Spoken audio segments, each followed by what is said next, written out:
የኢትዮጵያ ችግር አሁን በአንድ አካል ሊፈታ አይችልም። የኢትዮጵያ ችግር አሁን ሁሉን አቀፍ በሆነ የሽግግር ሂደት ነው ሊፈታ የሚችለው። የኢትዮጵያ ህዝብም በራሱ በጎ ፈቃድ የመረጠው መንግስት ሊያገኝ የሚችለው በእንደዛ አይነት ሁሉን አቀፍ የሆነ የሽግግር ሂደት ሁኔታዎችን ማመቻቸት ስንችል ነው። መዋቅር መፍጠር ስንችል ነው። ተቋማትን መፍጠር ስንችል ነው። አመቺ የሆነ አድላዊ ያልሆኑ የህግ ሁኔታዎችን መፍጠር ስንችል ነው። አገራዊ መግባባት መፍጠር ስንችል ነው። ብሔራዊ እርቅ መፍጠር ስንችል ነው። አንጻራዊ የሆነ አስተማማኝ የሆነ ሰላምና መረጋጋት መፍጠር ስንችል ነው። ከዛ በኋላ ነው ምርጫ መምጣት ያለበት። ከዛ በኋላ ነው የስልጣን ጥያቄ መምጣት ያለበት የሚል ነው። እና ስልጣን የሚፈልጉ ኃይሎች ብቻችንን ስልጣን ይዘን ካልቀጠልን የሚሉ ኃይሎች የሚያነሱት ክርክር ነው ይሄ እንጂ የኛ ጥያቄ የስልጣን ጥያቄ አይደለም። ስልጣን ጥያቄ አሁን በኢትዮጵያ ተጨባጭ ሁኔታ ቀልጦት ነው አገር እንደ ህዝብ የማይቀጥልበት ሁኔታ ነው የተፈጠረው። ባለፉት 6-7 ዓመታት ምን ያህል ህዝብ ነው ኢትዮጵያ ውስጥ ያለው? በሁለት ዓመቱ ጦርነት ብቻ እኮ ከ1 ሚሊዮን ያላነሰ ህዝብ አልቋል እኮ ኢትዮጵያ ውስጥ። አሁን ከግማሽ በላይ በሆነው የሀገሪቱ አካባቢዎች እኮ በጦርነት ውስጥ እኮ ነው ያለው። በእያንዳንዱ ቀን እኮ የሚወራው የጦርነት ሪፖርት እኮ ነው። ማህበራዊ መሰረታችን እኮ ተበጣጥሷል። ትስስራችን ተበጣጥሷል። በጭካኔ እኮ እየተገዳደልን ነው። ከመጠላላት አልፈን ከመሰዳደብ አልፈን በጭካኔ እየተገዳደልን እኮ ነው። ከአዲስ አበባ በትንሽ ኪሎ ሜትር ርቀት እኮ ሰዎች በሰላም ወጥተው መግባት የማይችሉበት ሁኔታ እኮ የተፈጠረበት ሀገር እኮ ነው። የአንድ ሀገር ጠቅላይ ሚኒስትር አሶሳ ወይም ደግሞ ነቀምት ወይም ጎንደር ሄዶ በአውሮፕላን ታጅቦ ተመለሰ ተብሎ እኮ እንደ ብርቅ ዜና የሚወራበት እኮ ሀገር ነው። እና የምን ማስፈራራት አይደለም፣ በተጨባጭ መሬት ላይ ያለ ሀቅ ነው። ዓለም አቀፍ የሚባለው እኛን ተውን እሺ፣ ዓለም አቀፍ ተቀባይነት ያላቸው ለምሳሌ የግጭትን የጦርነትን በሚመለከት በመተንበይ የሚታወቁ ድርጅቶች አሁንም እያሉ ኢትዮጵያ ራሷንም አካባቢውንም ወደሚያምስ ህልውናን ወደሚፈታተን ጦርነት ልትገባ ነው እያሉ እያሳሰቡ ነው። እና ይሄን ዝም ብሎ እንደማስፈራራት እንደማት አድርጎ ማቅረብ ስህተት ነው፣ ከራስ ጋር መጣላት ነው የሚል እምነት አለ። የኢትዮጵያ ተጨባጭ ሁኔታ ማንንም አሁን በወሬ በአፍ የሚያስፈራራበት ሁኔታ አይደለም። በተግባር እጅግ አስፈሪ የሆነ ሁኔታ ውስጥ ነው ያለነው። ኦልሬዲ በመፍረሱ ሂደት ውስጥ ከገባን ብለን አድርገን ገና ወደፊት የሚመጣ አደጋ አይደለም፣ እየፈረስን ነው ያለን። ማዕከላዊ የሚባለው መንግስት 4 ኪሎ የተቀመጠው አሁን መላውን ኢትዮጵያ ያስተዳድራል፣ ትግራይን ያስተዳድራል፣ አማራ ክልልን ያስተዳድራል፣ ከከተሞች በስተቀር ኦሮሚያን በሙሉ ያስተዳድራል? አያስተዳድርም። እና የመፍረሱ ሂደት ውስጥ ገብተናል። አንድ ታጣቂ ኃይል አይደለም ኢትዮጵያ ውስጥ ያለው። በማንኛውም ሀገር በአብዛኛው ሀገር ብትሄድ ኃይልን የመጠቀም መብት ያለው ወይም ስልጣን ያለው መንግስት ብቻ ነው። ኢትዮጵያ ውስጥ የ2-3 አፍሪካ ሀገራትን ሰራዊት የሚያክል ሰራዊት ያላቸው 3-4 ድርጅቶች አሉ ኢትዮጵያ ውስጥ እርስ በርስ እየተዋጉ ያሉ። እና የኢትዮጵያ ሁኔታ እኔ ዛሬ ሚዲያ ላይ ወጥቼ ሌላውን ሰው ማስፈራራው ጉዳይ አይደለም። ይሄ በተጨባጭ ያለ ነው። ያው ከራሳችን ጋር ከተጣላንና እውነቱን እንካድካል ልንል እንችላለን። እና ይሄ ማንንም አያስፈራራም። ይሄ የኢትዮጵያ ህዝብ ደግሞ በየዕለት ኑሮ አደጋውን እየኖረው ነው።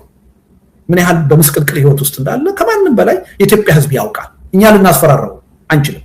እንደውም የኢትዮጵያ ህዝብ እየጠየቀ ያለው አደጋ ላይ ነኝ፣ ከዚህ አደጋ መውጣት አለብኝ፣ በአግባቡ ኑሩኝ እያለ ነው ያለው የኢትዮጵያ ህዝብ እንጂ እኔ ችግር የለብኝም በሰላም እየኖርኩ ነው አታስፈራሩኝ የሚል የህብረተሰብ ክፍል እኔ ሰምቼ አላውቅም ከአገዛዙ ካድሬዎች በስተቀር። ዛሬ መስራት ያለብንን ስራ በአግባቡ ሳንሰራ እንቀርና ከዚህ ቀደም ሲፈርሱ እንዳየናቸው ሀገሮች ለይቶልን እንበታተናለን።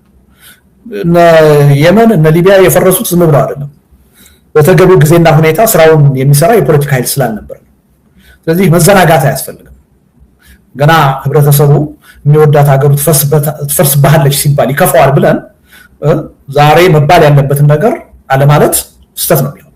ከስህተትም በላይ ታሪካዊ ተጠያቂነትም ያመጣል የሚል እምነት አለኝ። እና አንዳንድ የፖለቲካ ሰው እውነተኛውን ነገር ለህዝቡ መንገር፣ ማስጠንቀቅ፣ ማሳሰብ ከኛ የሚጠበቅ ነው የሚል እምነት አለኝ። ማለባበስ ህዝቡን ይጎዳዋል፣ አገሪቱን ይጎዳል እንጂ አይጠቅምም። በማለባበስ የሚፈታ ችግር የለም። ችግራችንን በደንብ አጉልተን አውጥተን ያን ችግር ቻሌንጅ በማድረግ ነው መፍታት የምንችለው። እና መደባበቁ የትም የሚያደርስ አይመስለኝም። ይሄ መንግስት ሲመጣ በኢትዮጵያ ውስጥ ከዳር ዳር ከጫፍ ጫፍ ነበረ ህዝቡ የደገፈው፣ አጠቃላይ በሀገሪቱ ድጋፍ ነበረ። ይሄ መንግስት ሲመጣ በሁሉም የሀገሪቱ ክልሎች ጦርነት የሚባል ነገር አልነበረም። እንኳን ጦርነት መሰረታዊ የሚባል ግጭት አልነበረም። ይሄ መንግስት ወደ ስልጣን ከመጣ በኋላ ግን ስንት ጦርነቶች ፈጠረ፣ ስንት ግጭቶች ፈጠረ እያየን ነው። በመላው ኢትዮጵያ ተወዶ ተከብሮ ይገዛ የነበረ ያስተዳድር የነበረ መንግስት አሁን ቅድም ጠቅሼልሃለሁ፣ ትግራይን እያስተዳደረ አይደለም፣ አማራ ክልልን እያስተዳደረ አይደለም፣ ብዙ የኦሮሚያ አካባቢዎችን እያስተዳደረ አይደለም። ቀላል የማይባሉ በአፋር በሶማሊያ ክልል በብቃት እያስተዳደረ አይደለም። ከጊዜ ወደ ጊዜ የማሸሸ ይመጣ እየተዳከመ ይመጣ ኃይል እና ይሄ ኃይል ኮንሶሊዴት እያደረገ አይደለም። እውነቱን ለመናገር እንደው የበለጠ እየተዳከመ ነው። የመዋጋት አቅሙ እየተዳከመ፣ ኢኮኖሚው እየተዳከመ የመጣ ኃይል ነው። የሱ ብርታት ያለው የሱ ጥንካሬ ያለው ፕሮፓጋንዳ ላይ ነው። ምክንያቱም ፕሮፓጋንዳቸው ደግሞ ለከት የለው። ያው ዝም ብለህ ህዝቡ ይመንም አይመንም እውነት ይሁንም ሐሰት ይሁንም ዝም ብለህ የፈለከውን ነገር ተናገር የሚል መንግስት ነው። ህዝቡን ያስደስታል ብለህ የምታስበውን ነገር ተናገር የሚል ነው። ከጠቅላይ ሚኒስትሩ ጀምሮ ፋብሪኬት እያደረጉ ውሸት ነው የሚናገሩት።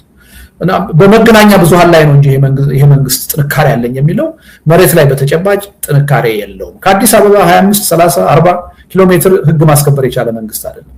እሱንም ተው አዲስ አበባ ራሱ ስንት ሰዎች ናቸው በግፍ እየታፈኑ ገንዘብ እየተጠየቁ ስቃይ ላይ ነው ያሉት። እና የህግ የበላይነት ሰላምና መረጋጋት የጠፋበት ሀገር ነው። አንድ መንግስት ያስብለው በሚያስችል ደረጃ የሚኖረው ቁጥጥር የሌለው መንግስት ነው ይሄ መንግስት። ለምሳሌ ኢህአዴግን መንግስት እንውሰድ። በአስተሳሰብ እጅግ ደካማ መንግስት ነበር። በሴኩሪቲ መዋቅር በድርጅት ግን ጠንካራ መንግስት ነበር። ያ መንግስት በሂደት ተዳክሞ ፈርሷል። ይሄኛው መንግስት በአስተሳሰብም ደካማ ነው፣ በድርጅትና በጸጥታ መዋቅርም ደካማ ነው። በእኛ አለመተባበር በተወሰነ ደረጃ በሱ የማደናገር ብቃት የማጭበርበር ብቃት ለተወሰነ ጊዜ ገዝቷል። ከዛ በኋላ ግን እየቀጠለ ያለው አሁን ግን በእኛ ድክመት ነው፣ በእኛ አለመተባበር ነው። የእኛ ችግር ሲፈታ ይሄ መንግስት ያልቀለታል። ምንም እዚህ ግባ የሚባል ጥንካሬ የለው። ማህበራዊ መሰረትም ያለው መንግስት አይደለም። በጎላ ሁኔታ ይሄ ህብረተሰብ ይደግፈዋል የሚባል መንግስት አይደለም። ከጥቂት ጥቅመኞች በስተቀር ማህበራዊ መሰረቱን ያጣ መንግስት ነው። እና ምንም ምን ቪዥታ የለኝም በዚህ መንግስት ደካማነት።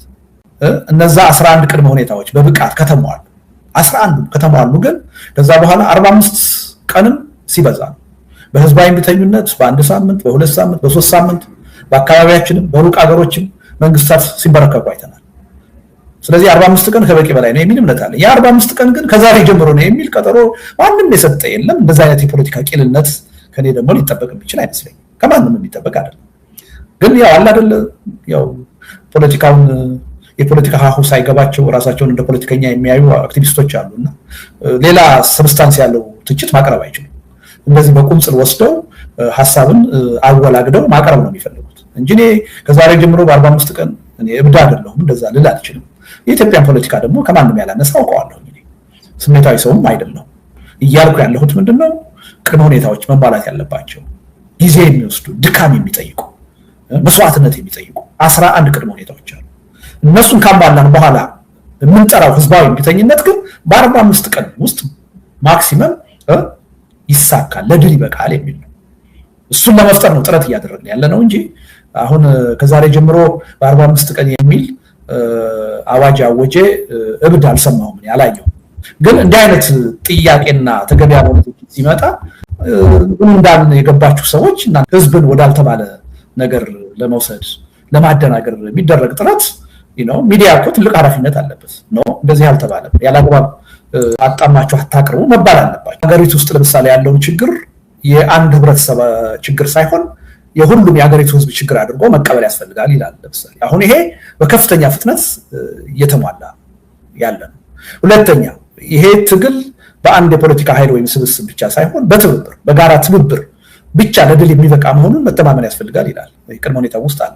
ይሄ አሁን በጣም ከፍተኛ የሆነ ፖዚቲቭ የሆነ ለውጥ አለ በዚህ ረገድ እና በተወሰኑ ደረጃ በተለይ ከህብረት ጥያቄ ጋር የተያያዙ ችግሩን አደጋውን የጋራ አድርጎ ከመያዝ ጋር በተያያዘ ለውጦች አሉ። ቀላል የማይባሉ ለውጦች አሉ። ግን አሁንም ቢሆን ከነዛ 11 ቅድመ ሁኔታዎች ውስጥ ገና ብዙ ስራ የሚጠይቁ ብዙ ድካም የሚጠይቁ ያልተሳኩ ያልተሟሉ ነገሮች አሉ። እነሱ እንዲሟሉ የሁላችንም ርብርብ ያስፈልጋል። በኢትዮጵያ ተጨባጭ አሁን ባለው ሁኔታ የትጥቅ ትግል እየተካሄደ ነው። የሰላማዊ ትግልም እየተካሄደ ነው። የኢትዮጵያ የወቅቱ የፖለቲካ ሪያሊቲ ይህን ፈጥሯል። አንድ አምባገነን ሁሉንም በኃይል አንበረክካለሁ የሚል መንግስት ባለበት ሀገር ጠበንጃ አንስተው የሚታገሉ ኃይሎች መኖራቸው አይቀሬ ነው። ይሄ በኢትዮጵያ እየታየ ነው። እኔ የፈለግኩት አንተ ፈለግከው አልፈለግከው ልናስቀረው አንችልም። የኢትዮጵያ ተጨባጭ ሁኔታ ሆኗል እና ቀላል የማይባል የህዝብ ድጋፍ አላቸው እነዚህ ትጥቅ ትግል የሚያካሂዱ ኃይሎች። ቀላል የማይባል ኃይል ነው የሚያንቀሳቀሱት። በሀገሪቱ የወደፊት ዕጣ ፈንታ ላይ ከፍተኛ የሆነ ተጽዕኖ አላቸው።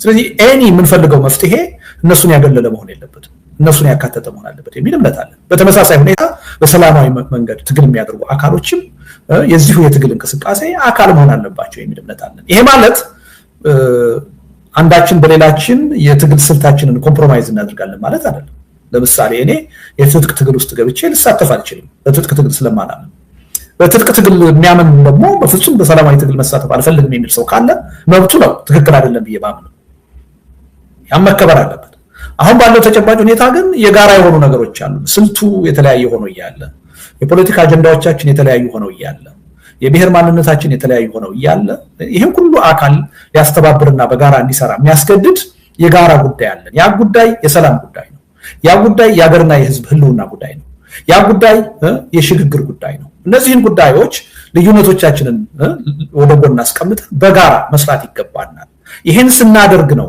የጋራው ሀገርና የጋራው ህዝብ ሊቀጥል የሚችለው የሚል እምነት አለ በዛ ምክንያት ነው አብረን እየሰራን እንጂ አንዳችን የራሳችንን ስልት ትተን የሌሎችን በመቀበል አይደለም ነው በዚህ አጋጣሚ ብዙዎቹ የትጥቅ ትግል የሚያካሂዱት ኢትዮጵያ ውስጥ ያሉት የፖለቲካ ኃይሎች አሁን የሰላማዊ ህዝባዊ እምቢተኝነትን ወይም ሰላማዊ ትግልን ይደግፋሉ እኛም ተገደን ነው እዚህ ውስጥ የገባ ነው ጠበንጃ ያነሳን ስለዚህ ህብረተሰቡ በሰላማዊ ትግል የሚያደርገውንም ትግል ማካሄድ አለበት እሱንም እንደግፋለን ይያሉ ይሄን ማለታቸው ነው በጣም በጎ ነገር ነው የሚል እምነት አለ አይ አንደግፍም ቢሉም መብታቸው ነው ግን ትክክል ነው ብያለሁ በአጋጣሚ ሆኖ ግን አብዛኛዎቹ ያገሪቱ መሰረታዊ የፖለቲካ ችግር ስለገባቸው ህዝቡ በሰላማዊ ትግልም እንቅስቃሴ ማድረግ አለበት ህዝባዊ እምቢተኝነትም ኢትዮጵያ ውስጥ መካሄድ አለበት ስላሉ ከኛ ጋር አብረው ለመስራት ወስነዋል ይሄ የሚያስመሰግን ወደ ሰፊነታቸውን አርቆ ሐሳቢነታቸውን የሚያሳይ ይመስለኛል ይሄ ማለት ግን አንዳችን ያዝነውን የትግል ስልት ጥለን በሌሎች ውስጥ ተካተናል ማለት ግን አይደለም ያ ልዩነት አሁንም ያለነው በአጭር ጊዜ የሚፈታ አይመስለኝም አምባገነናዊ ስርዓት ኢትዮጵያ ውስጥ እስካለ ድረስ ሰላማዊ ትግሉም የትጥቅ ትግሉም የሚቀጥል ይመስለኛል የኢትዮጵያ ሪያሊቲ ሆኗል ያን ሪያሊቲ የፈጠረው ደግሞ ከማንም በላይ አምባገነኑ መንግስት ነው የሚል እምነት አለኝ እንኳንስ አይደለም ለህልውናቸው ሲሉ አምባገነኑ መንግስት የከፈተባቸውን ጦርነት ለመቀልበስ ሲሉ አልሞት ባይ ተጋዳይነት ጦርነት ያካሄዱ ያሉ ተቃዋሚዎችና መንግስት ራሱ ነገ የጽንፈኝነት የአምባገነንነት አስተሳሰቡን ቀይሮ ወደ ለድርድር እጁን ቢዘረጋ በሽግግር ጉዳይ ላይ እኔም እምነት አለኝ በሰላም ጉዳይ ላይ እኔም እምነት አለኝ አብሬያችሁ ልሰራ ፈልጋለሁ ቢል ከመንግስትም ጋር መስራትኛ ዝግጁ ነን ትልቁ ችግር ምንድነው መንግስት በዚህ አለማመኑ ነው በኃይል ብቻ አሸንፋችኋለሁ ከናንተ ጋር ቀጥተኛ የሆነ ድርድር አላካሄድም በጉልበት ገዛችኋለሁ ስላለ እነዚህ የፖለቲካ ኃይሎች ግን ከሱ በተለየ እኛ ቀድሞውንም እኮ ወደ ትጥቅ ትግል የገባነው ወደን አይደለም አማራጫችን ተገደን ስለዚህ በሰላማዊ መንገድ የሚካሄድ ትግል እንዲደረግ ኢትዮጵያ ውስጥ እንደግፋለን ካሉ አዋቂነታቸውን አስተዋይነታቸውን ነው የሚያሳየው ተገቢ ነው ማለት ነው ስለዚህ ይሄን አቋም ኢቭን መንግስት ቢቀበል በእኛ በኩል እየጠየቅን እኮ ያለነው እኮ ይሄ ነው ተኩስ ይቁም ስንል በዋናነት መንግስት እንዲያቆም ነው አይደል መንግስት ካቆመ ደግሞ ሌሎች ኃይሎች ማቆም ይኖርባቸዋል መንግስት ባላቆመበት ሁኔታ ግን ሌሎቹ ሊያቆሙ አይችሉም ስለዚህ ነገ በጣም ልባዊ የሆነ ድርድር ማድረግ ፈልጋለሁ ቢል መንግስት ከመንግስት ጋር ለመደራደር ዝግጁ መሆን አለብን ብለን ነው ምናምን ነገ በሽግግር ጉዳይ ላይ አዎ አብሬ መስራት አለብኝ ይችን ሀገር ከችግር የሚያድናት ሽግግር ነው ብሎ መንግስት ቢያምን በሽግግር ጉዳይ ከመንግስት ጋር አብረን እንሰራለን ትልቁ ችግር ያለው ምንድነው መንግስት ይሄን ለመቀበል ዝግጁ አይደለም በጉልበት ብቻ ነው ማምነው አንበረከካችኋለሁ ብሎ በጠመንጃ ሁሉንም ለማሸነፍ ዘመቻ ነው እየከፈተ ያለው እና በዚህ መልኩ ሰፋ አድርጎ ማየት ያስፈልጋል የትንፍጭው የሚለው መንግስትን ከማውረድ አንፃር ብቻ አድርገን አንየው አጠቃላይ የሀገሪቱን ችግር ለመፍታት በአገሪቱ ውስጥ ቅራኔ ያላቸው የፖለቲካ ኃይሎች ሁሉ በአገርና በህዝብ ጉዳይ ተባብረው መስራት አለባቸው ከሚል መርህ ነው የምንነሳው ያ መርህ ደግሞ ለማንም ይሰራል ለመንግስትም ይሰራል ለተቃዋሚም ይሰራል ነገ ይሄን የእምቢተኝነት የጦረኝነት አስተሳሰቡን ቀይሮ መንግስት ወደ እውነተኛ ድርድር መጣለሁ ቢል በሽግግር ጉዳይ የኢትዮጵያ ችግር እንዲፈታ እፈልጋለሁ ቢል ከሱ ጋር ለመነጋገር ማናችንም ዝግጁ ነን አሁን ከኦላ ጋር ወይም ከሌሎቹ ጋር ልንነጋገር ፈቃደኛ ነን እንደምንለው ሁሉ ማለት ነው ስም መቀየር ሲባል 4 ኪሎ ድረስ መጥተህ በኃይል ደምስሰህ ስልጣን መያዝ ማለት አይደለም necessarily ሌላ ተጨማሪ መስዋዕትነት ሳይከፈል ጊዜ ሳይባክን ህዝብ ሳያልቅ ያገርና የህዝብ ሀብትና ንብረት ሳይወድም ነገሮች በሰላማዊ መንገድ በድርድር እና በሽግግር ሂደት የሚፈቱ ከሆነ አሁን ያሉት ተቃዋሚ ኃይሎች ለመቀበል ዝግጁ ናቸው የግድ 4 ኪሎ ድረስ መጥተን ካላፈረስን የሚል ኃይል አለ የሚል እምነት የለኝም ስለዚህ እነዚህ ኃይሎች ከኛ ጋር በሰላማዊ ህዝባዊ እምቢተኝነት በሽግግር ጥያቄ ላይ አብረው ለመስራት ሲወስኑ ይሄ አመለካከት ኑራቸው ነው ብዬ ነው ማለት ስላላቸው ነው። የለም የሚያዋጣኝ ጠበንጃ ብቻ ነው 4 ኪሎ ሄጄ ይሄን መንግስት ከመፈንቀል ውጭ ሌላ አማራጭ የለኝም ካለ ከኛም ጋር እኮ በዚህ ጉዳይ ላይ ለመተባበር አይፈልግም። እነዚህ ኃይሎች ግን በሆደ ሰፊነት ነገሩን አይተው ተጨማሪ መስዋዕትነት ሳይከፈል ነገሩ ሰላም መምጣት ከቻለ ጦርነት ከቆመ የግፍ አገዛዝ ከተወገደ እና የሀገሪቱ ችግር በሽግግር ሂደት የሚፈታ ከሆነ ተባብረን መስራት እንፈልጋለን ብለው መምጣታቸው ካገዛዙ በብዙ ርቀት የሚሻሉ መሆናቸውን የሚያሳይ ነው። እና አገዛዙ እንደውም ከዚህ መማር አለበት። ምናልባትም ኢትዮጵያ ከሌሎች የዓለም ሀገራት ጋር ብትነጻጸር ህዝባዊ ቢተኝነትን በኢትዮጵያ ለማቀጣጠል በዓለም ላይ ካሉ ሀገሮች ሁሉ ምናልባት በቁጥር 1 ኢትዮጵያ ውስጥ ነው ችግር ያለው። ህዝብ ጨራሽ የሆነ ፈርጀ ብዙ የሆነ ጦርነት ያለው ኢትዮጵያ ውስጥ ነው። ከፍተኛ የሆነ የኑሮ ውድነት፣ የኢኮኖሚ ምስቅልቅል፣ የማህበራዊ ምስቅልቅል ያለው ኢትዮጵያ ውስጥ ነው። ሰላም፣ መረጋጋት፣ ህዝባዊ አንድነት የጠፋው ኢትዮጵያ ውስጥ ነው። ኢትዮጵያ ከብዙ ጦርነቶች ሳትወጣ እንደገና ወደ ሌላ ህዝብ ጨራሽ የሆነ አካባቢውን ቀጠናውን ወደሚያምስ ጦርነት ደግሞ ለመግባት እየተዘጋጀች ነው። እና ይሄን ሁሉ ነገር ስናይ ከበቂ በላይ የኢትዮጵያ ህዝብ ለትግል እንዲነሳሳ የሚያደርጉ ነባራዊ ሁኔታዎች ኢትዮጵያ ውስጥ አሉ። ከበቂ በላይ ምናልባትም ከማንኛውም በዓለም ላይ አሁን ካለ አገር በላይ አሉ የሚል እምነት ነው ያለኝ። አንዱ እሱ ነው። ሌላው እነሱ እንዲፈጠሩ ነው አሁን እየሰራን ያለ ነው። ይሄ ስብስብ ላለፉት 3 ወራትም በከፍተኛ ድካም በከፍተኛ ጥረት ይህን ስራ ሲሰራ የቆየው እነዚህ ሁኔታዎች መሬት ላይ እንዲኖሩ በተጨባጭ እንዲኖሩ እና ከዚህ በኋላ ደግሞ የበለጠ ህብረተሰቡን ወደዛ አይነቱ የትግል እንቅስቃሴ የሚመራ የሚያነሳሳ ሁኔታ ለመፍጠር ነው ጥረት የምናደርገው። ያ ጥረት ደግሞ እኛ ብቻ በምናደርገው እንቅስቃሴ የሚወሰን አይደለም። ታደርጉት የሀገሪቱ ምሁራን፣ ሲቪክ ማህበራት፣ የሃይማኖት አባቶች፣ ታዋቂ ግለሰቦች እነዚህ ሁሉ በሚያደርጉት ነው ውጤታማ ሊሆን የሚችለው። ስለዚህ ይሄን ለመፍጠር ነው እየጣርን ያለ ነው እና ወደፊት የምናደርጋቸው እንቅስቃሴዎች ሁሉ ኢትዮጵያ ውስጥ አንድ ጠንካራ የሆነ ህዝባዊ ቢተኝነት እንዲቀጣጠልና ይሄ መንግስት እሺ ካላለ በህዝብ ትግል ተገዶ ለእውነተኛ ድርድር ውይይት እንዲገደድ ለውይይትና ለድርድር ራሱን ፈቃደኛም ካላደረገ ከስልጣን የሚወገድበት ሁኔታ በህዝብ ትግል እንዲመጣ ጥረት ለማድረግ ነው እየሰራን ያለ ነው። ከ2 ዓመት በፊት ስለ ህዝባዊ ቢተኝነት በእኛ በኩል ስናወራ እኔ የተለያዩ አርቲክሎችን እየጻፍኩ አሰራጭ ነበረ። ኢትዮጵያ ውስጥ አይሰራም ተቀባይነት የለውም የሚለው አስተሳሰብ በጣም የገነገነ ነበረ። አሁን በዚህ ረገድ በጣም ተጨባጭ የሆኑ ለውጦች መጥተዋል። በሰላማዊ ትግል እናምናለን የምንል ኃይሎች ብቻ ሳይሆን በትጥቅ ትግል ራሱ እንቅስቃሴ እያደረጉ ያሉ ኃይሎች አዎ ኢትዮጵያ ውስጥ ሰላማዊ ትግል ህዝባዊ ቢተኝነት ያስፈልጋል መካሄድ አለበት የሚለውን ሐሳብ ወደ መደገፍ የሄዱበት ሁኔታ ነው የተፈጠረው እና አሁን በአጠቃላይ የዚህን የግብረ ኃይሉን እንቅስቃሴ የፖለቲካ አመለካከት ልዩነት እያላቸው የትግል ስልት ልዩነት እያላቸው ከተለያየ የብሔር ማንነት የሃይማኖት ማንነት የመጡ ሆኖ እያለ ይሄ ጉዳይ የጋራችን ነው ብለው መሰባሰብ ችለዋል። ከ2-3 ዓመት በፊት ይሄን ማድረግ አይቻልም ነበር እና ይሄ አንድ ትልቅ አበረታች የሆነ እንቅስቃሴ ነው። ሌላው እኔ ያለሁበት የአብሮነት ኢትዮጵያ አሁን ይሄ ግብረ ኃይሉ አለ። እንደዚህ አይነት ተመሳሳይ ስራ ለመስራት የሚሞክሩ ሌሎች ስብስቦችም አሉ፣ በጣም ብዙ ስብስቦች። እነዚህ ስብስቦች ጋራ እየተነጋገርን ነው በአሁኑ ሰዓት። እንደውም ያለፈው ሳምንት አንድ ትልቅ ስብሰባ ነበር እና ምንድነው ይሄን በተናጠል የምናደርገውን እንቅስቃሴ ወደ አንድ የተባበረ እንቅስቃሴ እናምጣ። አንድ ጠንካራ የሆነ ኮሊሽን ፈጥረን ከህዝባዊ ቢተኝነት ጋር የተያያዘውን ትግል በተበታተነ ሁኔታ ሳይሆን በጋራ እናካሂደው ብለን አንድ ትልቅ ስብስብ እየተፈጠረ ነው። ምናልባት በቅርብ ጊዜ ራሱንም ይፋ ሊያደርግ ይችላል። እኛም ያለንበት ሌሎች በርካታ ድርጅቶችና የህብረተሰብ ክፍሎች ያሉበት ይሄም በጣም አንድ አበረታች የሆነ ነገር ነው። ስለዚህ እነዚህ ነገሮች ቀላል ነገሮች አይደሉም፣ አበረታች ናቸው አልን እንጂ አበረታች ናቸው አልን እንጂ ነገሮቹን ተሰርተው አልቀዋል አላለም። ገና ወደፊት ብዙ ድካም ብዙ ውጣ ውረድ ይጠይቀናል፣ የሁላችንንም ጥረት ይጠይቃል እና በእኛ ብቻ የሚሳካ አይደለም። በእኛ ብቻ የሚሳካ መስሎ የሚታየው ሰው ካለ ተሳስቷል። ይሄ ነገር ደግሞ ፌልም ቢያደርግ ተጠያቂዎቹ እኛ አይደለም። እኛማ አቅማችንና ሁኔታው በፈቀደ መጠን ጥረት እያደረግን ፌል ቢያደርግ ማንም የህብረተሰብ ክፍል ከተጠያቂነት አይደለም። ሁሉም ርብርብ ሲያደርግ ሁሉም የድርሻውን ሲያዋጣ ነው ይሄ ነገር ለውጤት ሊበቃ የሚችለው እና አንዳችን ጠያቂ ሌላችን ተጠያቂ፣ አንዳችን ጠባቂ ሌላችን አድራጊ ሆነን መታየት ያለብን አይመስለኝም። ምክንያቱም እየመጣ ያለው የህልውና አደጋ አንዳችንን ነጥሎ የሚመለከት አይደለም፣ ሁላችንም የሚመለከት ነው። ስለዚህ ይሄን አደጋ መቀልበስ የምንችለው ሁላችንም የትግል ተሳትፎ ስናደርግ ነው የሚል እምነት ነው ያለው። ስለዚህ ለተግባራዊነቱ ሁሉም የህብረተሰብ ክፍል የኔ ተሳትፎ ሊኖረው ይገባል ብሎ መንቀሳቀስ አለበት የሚል እምነት ነው ያለኝ። በጣም አበረታች የሆኑ ሁኔታዎች እንዳሉ እየተረዳን ነው። እነዚህም ነገሮች የበለጠ እንዲጸኑ የበለጠ እንዲጠናከሩና ለውጤት እንዲበቁ የማድረግ ስራ ግን በከፍተኛ ደረጃ ይቀራል፣ ወደፊት መሰራት ያለበት ነው የሚል እምነት ነው ያለኝ። ሐሳቡን በሐሳብ መሞገት የሚያቅታቸው አካላት እንደዚህ አይነት ፍረጃ ውስጥ ነው የሚገቡት። እንደው ከኋላኛው ልጀምርና የህዝብ ስልጣን በአንድ መንገድ ብቻ ነው የሚገኘው፣ በህዝብ ምርጫ ብቻ ነው የሚገኘው።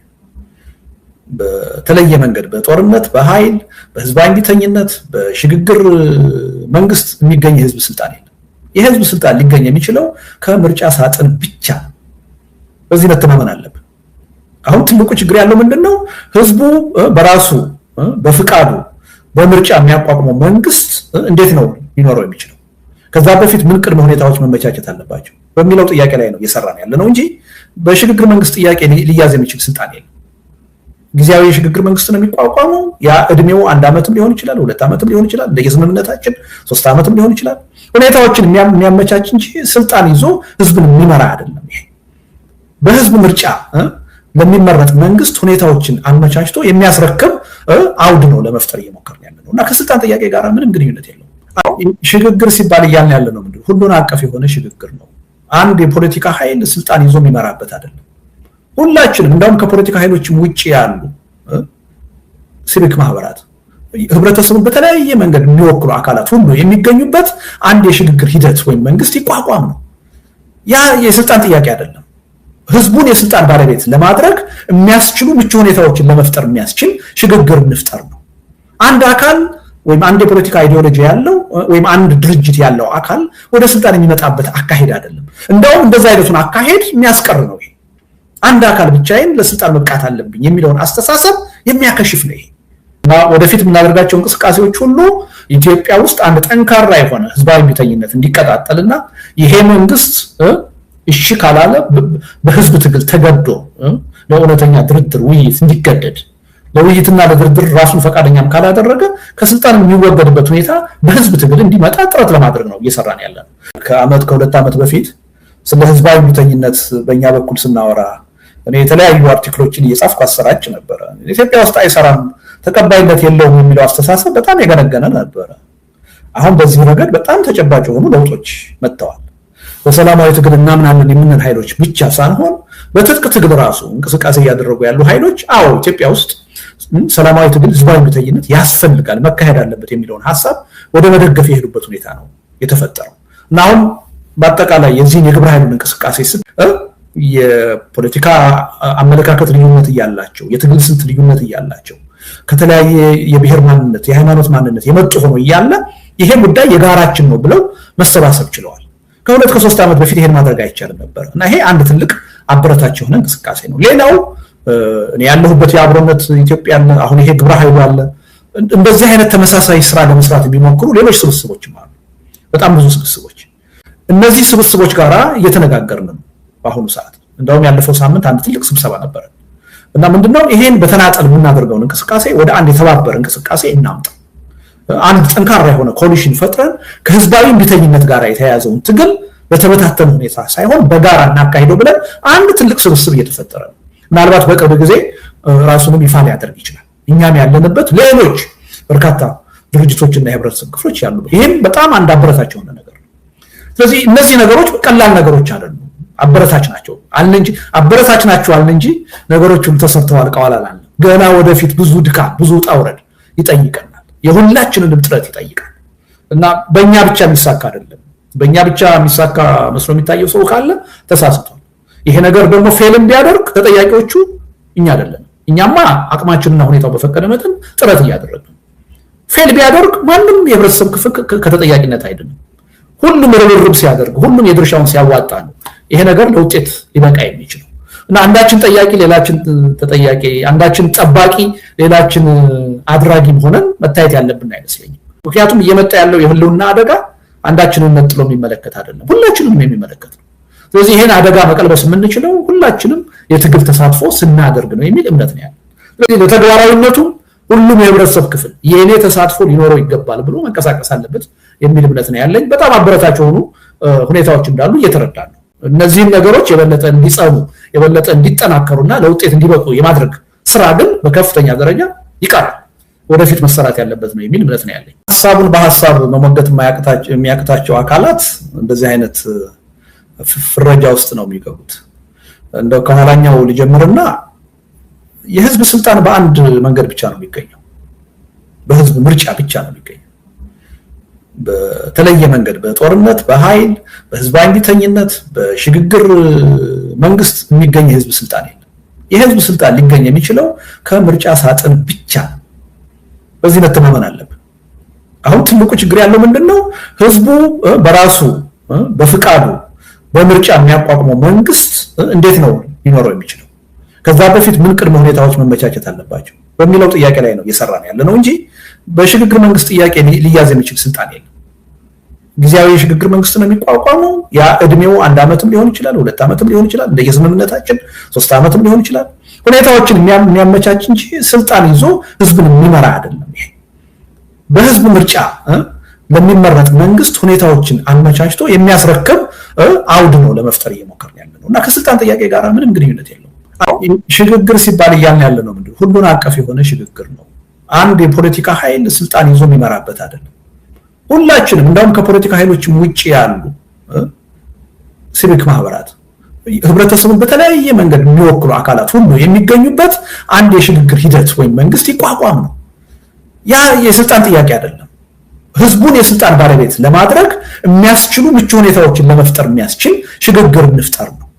አንድ አካል ወይም አንድ የፖለቲካ አይዲዮሎጂ ያለው ወይም አንድ ድርጅት ያለው አካል ወደ ስልጣን የሚመጣበት አካሄድ አይደለም። እንደውም እንደዛ አይነቱን አካሄድ የሚያስቀር ነው። ይሄ አንድ አካል ብቻዬን ለስልጣን መብቃት አለብኝ የሚለውን አስተሳሰብ የሚያከሽፍ ነው። ይሄ የኢትዮጵያ ችግር አሁን በአንድ አካል ሊፈታ አይችልም። የኢትዮጵያ ችግር አሁን ሁሉን አቀፍ በሆነ የሽግግር ሂደት ነው ሊፈታ የሚችለው። የኢትዮጵያ ህዝብም በራሱ በጎ ፈቃድ የመረጠው መንግስት ሊያገኝ የሚችለው በእንደዛ አይነት ሁሉን አቀፍ የሆነ የሽግግር ሂደት ሁኔታዎችን ማመቻቸት ስንችል ነው። መዋቅር መፍጠር ስንችል ነው። ተቋማትን መፍጠር ስንችል ነው። አመቺ የሆነ አድላዊ ያልሆኑ የህግ ሁኔታዎችን መፍጠር ስንችል ነው። አገራዊ መግባባት መፍጠር ስንችል ነው። ብሔራዊ እርቅ መፍጠር ስንችል ነው። አንጻራዊ የሆነ አስተማማኝ የሆነ ሰላምና መረጋጋት መፍጠር ስንችል ነው። ከዛ በኋላ ነው ምርጫ መምጣት ያለበት። ከዛ በኋላ ነው የስልጣን ጥያቄ መምጣት ያለበት የሚል ነው እና ስልጣን የሚፈልጉ ኃይሎች ብቻችንን ስልጣን ይዘን ካልቀጠል የሚሉ ኃይሎች የሚያነሱት ክርክር ነው ይሄ እንጂ የኛ ጥያቄ የስልጣን ጥያቄ አይደለም። ስልጣን ጥያቄ አሁን በኢትዮጵያ ተጨባጭ ሁኔታ ቀልጦት ነው። አገር እንደ ህዝብ የማይቀጥልበት ሁኔታ ነው የተፈጠረው። እያስፈራራችሁ ነው የሚል ነገር ይሄ ምክንያታዊ ያልሆነ አስተሳሰብ ነው። ባለፉት 6-7 ዓመታት ምን ያህል ህዝብ ነው ኢትዮጵያ ውስጥ ያለቀው? በ2 ዓመቱ ጦርነት ብቻ እኮ ከ1 ሚሊዮን ያላነሰ ህዝብ አልቋል እኮ። ኢትዮጵያ ውስጥ አሁን ከግማሽ በላይ በሆነው የሀገሪቱ አካባቢዎች እኮ በጦርነት ውስጥ እኮ ነው ያለው። በእያንዳንዱ ቀን እኮ የሚወራው የጦርነት ሪፖርት እኮ ነው። ማህበራዊ መሰረታችን እኮ ተበጣጥሷል። ትስስራችን ተበጣጥሷል። በጭካኔ እኮ እየተገዳደልን ነው። ከመጠላላት አልፈን ከመሰዳደብ አልፈን በጭካኔ እየተገዳደልን እኮ ነው። ከአዲስ አበባ በትንሽ ኪሎ ሜትር ርቀት እኮ ሰዎች በሰላም ወጥተው መግባት የማይችሉበት ሁኔታ እኮ የተፈጠረበት ሀገር እኮ ነው። የአንድ ሀገር ጠቅላይ ሚኒስትር አሶሳ ወይም ደግሞ ነቀምት ወይም ጎንደር ሄዶ በአውሮፕላን ታጅቦ ተመለሰ ተብሎ እኮ እንደ ብርቅ ዜና የሚወራበት እኮ ሀገር ነው የሆነው። እና የምን ማስፈራራት ምን ያመጣዋል ብለህ ነው? ማስፈራራት አይደለም፣ በተጨባጭ መሬት ላይ ያለ ሀቅ ነው። ዓለም አቀፍ የሚባሉ እኛን ተውን እሺ፣ ዓለም አቀፍ ተቀባይነት ያላቸው ለምሳሌ የግጭትን የጦርነትን በሚመለከት በመተንበይ የሚታወቁ ድርጅቶች አሁንም እያሉ ኢትዮጵያ ራሷንም አካባቢውንም ወደሚያምስ ህልውናን ወደሚፈታተን ጦርነት ልትገባ ነው እያሉ እያሳሰቡ ነው። እና ይሄን ዝም ብሎ እንደማስፈራራት እንደማት አድርጎ ማቅረብ ስህተት ነው፣ ከራስ ጋር መጣላት ነው የሚል እምነት አለ። የኢትዮጵያ ተጨባጭ ሁኔታ ማንንም አሁን በወሬ በአፍ የሚያስፈራራበት ሁኔታ አይደለም። በተግባር እጅግ አስፈሪ የሆነ ሁኔታ ውስጥ ነው ያለነው። ኦልሬዲ በመፍረሱ ሂደት ውስጥ ከገባን ብለን አድረናል። ገና ወደፊት የሚመጣ አደጋ አይደለም፣ እየፈረስን ያለን። ማዕከላዊ የሚባለው መንግስት 4 ኪሎ የተቀመጠው አሁን መላውን ኢትዮጵያ ያስተዳድራል፣ ትግራይን ያስተዳድራል፣ አማራ ክልልን ያስተዳድራል፣ ከከተሞች በስተቀር ኦሮሚያን በሙሉ ያስተዳድራል? አያስተዳድርም። እና የመፍረሱ ሂደት ውስጥ ገብተናል። አንድ ታጣቂ ኃይል አይደለም ኢትዮጵያ ውስጥ ያለው። በማንኛውም ሀገር በአብዛኛው ሀገር ብትሄድ ኃይልን የመጠቀም መብት ያለው ወይም ስልጣን ያለው መንግስት ብቻ ነው። ኢትዮጵያ ውስጥ የ2-3 አፍሪካ ሀገራትን ሰራዊት የሚያክል ሰራዊት ያላቸው 3-4 ድርጅቶች አሉ ኢትዮጵያ ውስጥ እርስ በርስ እየተዋጉ ያሉ። እና የኢትዮጵያ ሁኔታ እኔ ዛሬ ሚዲያ ላይ ወጥቼ ሌላውን ሰው ማስፈራራው ጉዳይ አይደለም። ይሄ በተጨባጭ ያለ ነው። ያው ከራሳችን ጋር ከተጣላንና እውነቱን እንካድካል ልንል እንችላለን እና ይሄ ማንንም አያስፈራራም። ይሄ የኢትዮጵያ ህዝብ ደግሞ በየዕለት ኑሮ አደጋውን እየኖረው ምን ያህል በመስቀልቅል ህይወት ውስጥ እንዳለ ከማንም በላይ የኢትዮጵያ ህዝብ ያውቃል። እኛ ልናስፈራራው አንችልም። እንደውም የኢትዮጵያ ህዝብ እየጠየቀ ያለው አደጋ ላይ ነኝ፣ ከዚህ አደጋ መውጣት አለብኝ፣ በአግባቡ ምሩኝ እያለ ነው ያለው የኢትዮጵያ ህዝብ እንጂ እኔ ችግር የለብኝም በሰላም እየኖርኩ ነው አታስፈራሩኝ የሚል የህብረተሰብ ክፍል እኔ ሰምቼ አላውቅም ከአገዛዙ ካድሬዎች በስተቀር። ዛሬ መስራት ያለብንን ስራ በአግባቡ ሳንሰራ አንቀርና ከዚህ ቀደም ሲፈርሱ እንዳየናቸው ሀገሮች ለይቶልን እንበታተናለን። እነ የመን እነ ሊቢያ የፈረሱት ዝም ብለው አይደለም፣ በተገቢው ጊዜና ሁኔታ ስራውን የሚሰራ የፖለቲካ ኃይል ስላልነበር ነው። ስለዚህ መዘናጋት አያስፈልግም።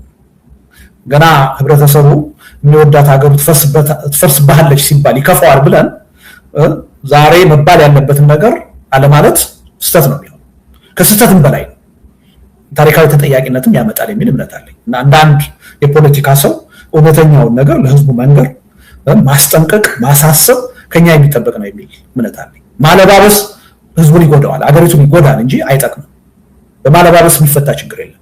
ችግራችንን በደንብ አጉልተን አውጥተን ያን ችግር ቻሌንጅ በማድረግ ነው መፍታት የምንችለው እና መደባበቁ የትም የሚያደርስ አይመስለኝም። ይሄ መንግስት ሲመጣ በኢትዮጵያ ውስጥ ከዳር ዳር ከጫፍ ጫፍ ነበረ ህዝቡ የደገፈው፣ አጠቃላይ በአገሪቱ ድጋፍ ነበረ። ይሄ መንግስት ሲመጣ በሁሉም የአገሪቱ ክልሎች ጦርነት የሚባል ነገር አልነበረም። እንኳን ጦርነት መሰረታዊ የሚባል ግጭት አልነበረም። ይሄ መንግስት ወደ ስልጣን ከመጣ በኋላ ግን ስንት ጦርነቶች ፈጠረ፣ ስንት ግጭቶች ፈጠረ እያየን ነው። በመላው ኢትዮጵያ ተወዶ ተከብሮ ይገዛ የነበረ ያስተዳድር የነበረ መንግስት አሁን ቅድም ጠቅሼልሃለሁ ትግራይን እያስተዳደረ አይደለም፣ አማራ ክልልን እያስተዳደረ አይደለም፣ ብዙ የኦሮሚያ አካባቢዎችን እያስተዳደረ አይደለም። ቀላል የማይባሉ በአፋር በሶማሊያ ክልል በብቃት እያስተዳደረ አይደለም። ከጊዜ ወደ ጊዜ እየማሸሸ የመጣ እየተዳከመ የመጣ ኃይል እና ይሄ ኃይል ኮንሶሊዴት እያደረገ አይደለም። እውነቱን ለመናገር እንደውም የበለጠ እየተዳከመ ነው።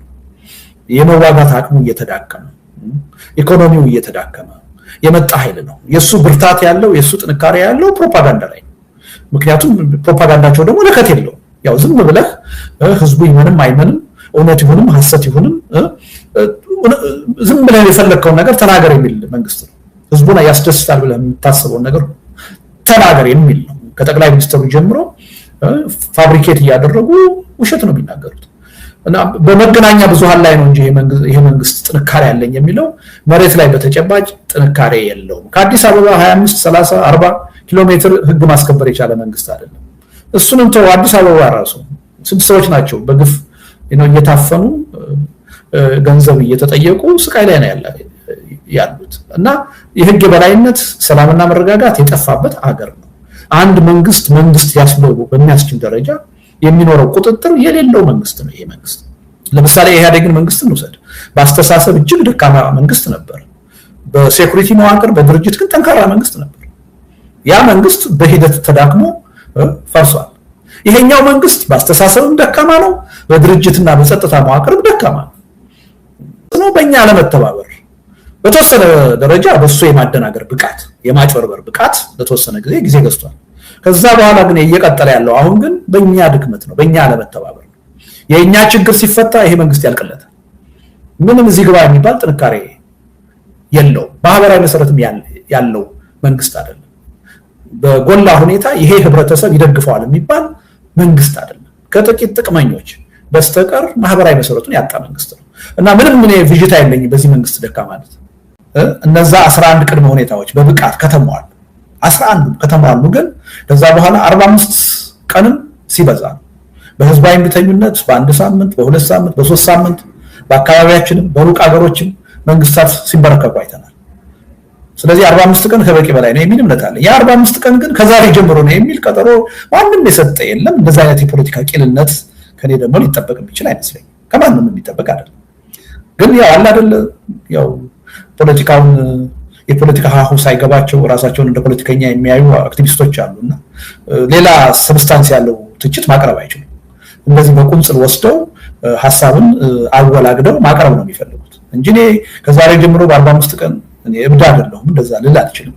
የኢትዮጵያን ፖለቲካ ደግሞ ከማንም ያላነሳ አውቀዋለሁ እኔ ስሜታዊ ሰውም አይደለም እያልኩ ያለሁት ምንድነው ቅድመ ሁኔታዎች መሟላት ያለባቸው ጊዜ የሚወስዱ ድካም የሚጠይቁ መስዋዕትነት የሚጠይቁ 11 ቅድመ ሁኔታዎች አሉ እነሱን ካሟላን በኋላ የምንጠራው ህዝባዊ እምቢተኝነት ግን በ45 ቀን ውስጥ ማክሲመም ይሳካል ለድል ይበቃል የሚል ነው እሱን ለመፍጠር ነው ጥረት እያደረግን ያለ ነው እንጂ አሁን ከዛሬ ጀምሮ በ45 ቀን የሚል አዋጅ አወጀ እብድ አልሰማሁም ያላየው ግን እንደ አይነት ጥያቄና ተገቢያ ሆኖ ሲመጣ እንዳን የገባችሁ ሰዎች እና ህዝብን ወዳልተባለ ነገር ለመውሰድ ለማደናገር ቢደረግ ጥረት ሚዲያ እኮ ትልቅ ኃላፊነት አለበት ነው እንደዚህ ያልተባለ ያላግባብ አጣማችሁ አታቅርቡ መባል አለባችሁ ሀገሪቱ ውስጥ ለምሳሌ ያለው ችግር የአንድ ህብረተሰብ ችግር ሳይሆን የሁሉም የሀገሪቱ ህዝብ ችግር አድርጎ መቀበል ያስፈልጋል ይላል ለምሳሌ አሁን ይሄ በከፍተኛ ፍጥነት እየተሟላ ያለ ነው ሁለተኛ ይሄ ትግል በአንድ የፖለቲካ ኃይል ወይም ስብስብ ብቻ ሳይሆን በትብብር በጋራ ትብብር ብቻ ለድል የሚበቃ መሆኑን መተማመን ያስፈልጋል ይላል ቅድመ ሁኔታ ውስጥ አለ ይሄ አሁን በጣም ከፍተኛ የሆነ ፖዚቲቭ የሆነ ለውጥ አለ በዚህ ረገድ እና በተወሰኑ ደረጃ በተለይ ከህብረት ጥያቄ ጋር የተያያዙ ችግሩን አደጋውን የጋራ አድርጎ ከመያዝ ጋር በተያያዘ ለውጦች አሉ ቀላል የማይባሉ ለውጦች አሉ ግን አሁንም ቢሆን ከነዛ 11 ቅድመ ሁኔታዎች ውስጥ ገና ብዙ ስራ የሚጠይቁ ብዙ ድካም የሚጠይቁ ያልተሳኩ ያልተሟሉ ነገሮች አሉ እነሱ እንዲሟሉ የሁላችንም ርብርብ ያስፈልጋል